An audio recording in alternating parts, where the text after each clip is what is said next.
je serai le premier à être heureux qu'on abandonne le pass sanitaire, le masque, les gestes barrières contre le virus. Ça voudrait dire une chose très simple, c'est que la bataille serait alors gagnée et qu'on en aurait fini avec l'épidémie. Mais ça n'est malheureusement pas le cas. Nous sommes en train d'affronter la 4e vague et il nous faut donc continuer à prendre des mesures pour sauver des vies, protéger chacune et chacun.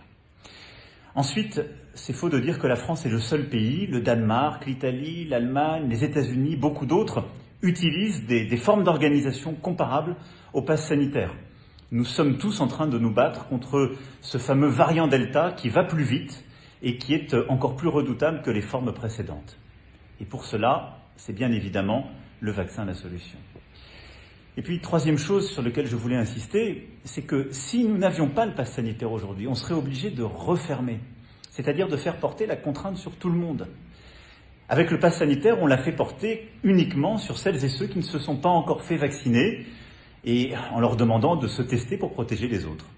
C'est un exemple tout simple que je peux vous donner. Je suis aujourd'hui dans le département du Var. Le taux d'incidence est de 455. Ça veut dire qu'il y a 455 cas positifs pour 100 000 habitants. Avec ce chiffre-là, à l'automne-hiver dernier, rappelez-vous, nous aurions remis un couvre-feu, fermé les restaurants, les bars, les salles de cinéma ou de théâtre. On peut aujourd'hui les laisser ouverts et ouvertes grâce au pass sanitaire. Et puis enfin, une chose que je veux partager avec vous.